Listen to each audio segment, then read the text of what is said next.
Why are there so many options? I just want to make my car lower. What is going on? Everyone, Giles from Fitment Industries, and welcome back to another episode of the Build Sheet, where today we're going to be talking about coilovers and why there are so many different freaking options for coilovers out there and what the differences are between them. Dakota, roll the intro.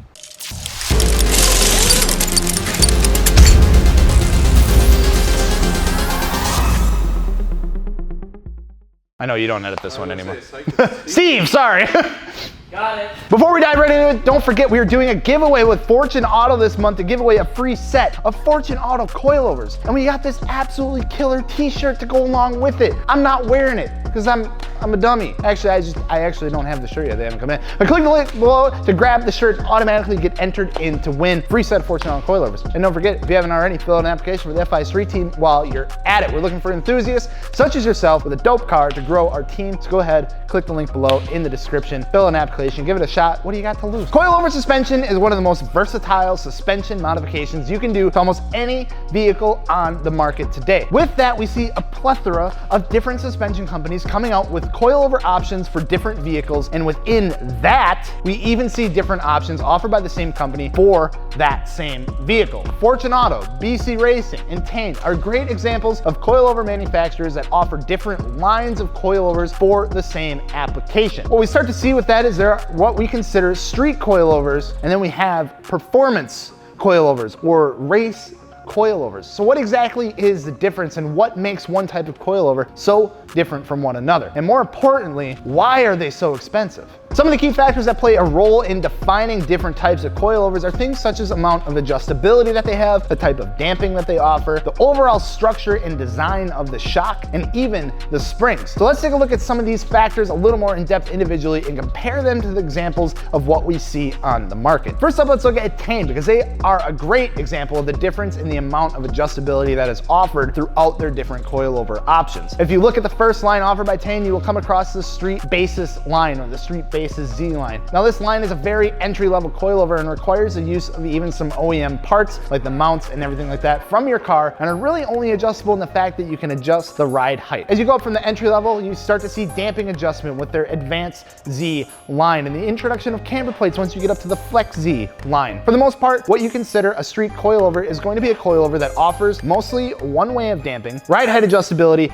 and maybe some camber adjustment. Because when using a car for daily driving with the occasional track use maybe, this is all you're ever going to have to worry about. However, when you start to get into heavy track use or specifically just driving the car on the track all the time, you're going to need an even higher amount of adjustability when it comes to your coilovers. Now this is where we see Fortune Auto come in swinging with their different lines of coilovers. They offer options such as their 500 series coilover, which is a fantastic choice for someone who wants a high quality suspension product that is going to be perfect for driving on a daily basis and still be able to perform tremendously well when you decide to bring it to your local track day or autocross event. Again, we see the ability to adjust your key things like height, camber, and damping. But what you're going to realize as we start moving up from here and get into some higher end coilover options is that damping and having the option to control damping in every physical aspect is what's going to be the main defining factor in what separates your everyday coilover from your performance or race spec coilover. The coilovers that offer a single adjustable damper, you know, the little knobby thing that you turn on top of the coilover, your damper, you're adjusting the compression and rebound simultaneously. As we move up to things like the 510 series, however, we start to see some changes in the design of the piston in the coilover, but still only have that single adjustable damper. So here comes the tricky or fun part. Now you've probably seen it in a few videos or pictures of your favorite time attack driver and their car, the little canister things that have a line attached to them that kind of route all the way down into the wheel well to the suspension of the car. Now those are actually reservoirs of damping fluid from the coilover that has been relocated outside of the actual shock itself. Now this is done for a couple of reasons. One being that moving a good amount of that fluid from components that produce heat during performance driving, like brakes and all that stuff, reduces the amount of what is known as damper fade as things start to heat up. Not only that, but having this also introduces the ability to be able to adjust damping in more than one way. Instead of turning the knob on top of the strut and adjusting your rebound and compression simultaneously, you're now able to control the rebound and compression individually of one another, adding another aspect of control and adjustability to the performance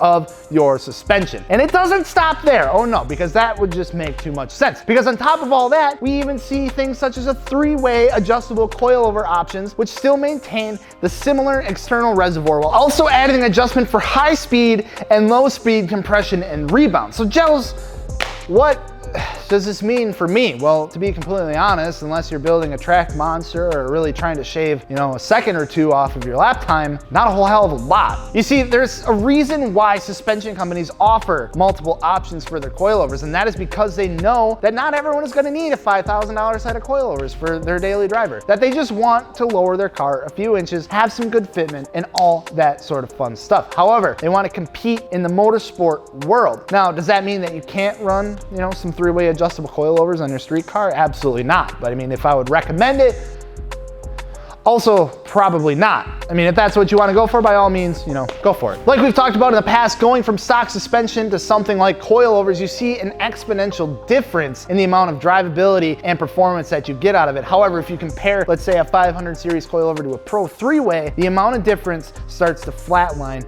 just a little bit. It just comes in turn of the adjustability that is allowed and how you can deal with that. Street coilovers are made to have the adjustments that you're only needed to ensure that you have a good ride quality and can get the performance and look that you need, or well, driving on the street. Performance cars or race coilovers take that same amount of adjustability and add a ton more to it, so the drivers and their teams can dial in every aspect they need to get the absolute most out of their car and suit the driver's needs. If you are looking for some coilovers that will fit your regular street driving needs, you can look at, of course, some 500 series from Fortune Auto, like we've talked about, the BR and DS series from BC Racing, the Tane Street Basis, the Advanced, the Flex Z, or even some Silver suspension. The amount of science and technology that goes into creating suspension components, especially performance suspension, is out of this world. And if you would like to know more about a certain part of it, feel free to drop a comment down below, and we'd be more than happy to dive even further into any subject about suspension, because Fitment Industries, it's kind of like it's a thing we do. But that's gonna wrap it up for today's episode of the Build Sheet. Don't forget to subscribe, and if you need anything wheel, tire, suspension related, check out fitmentindustries.com. I'm Gels. We will see you later. Peace.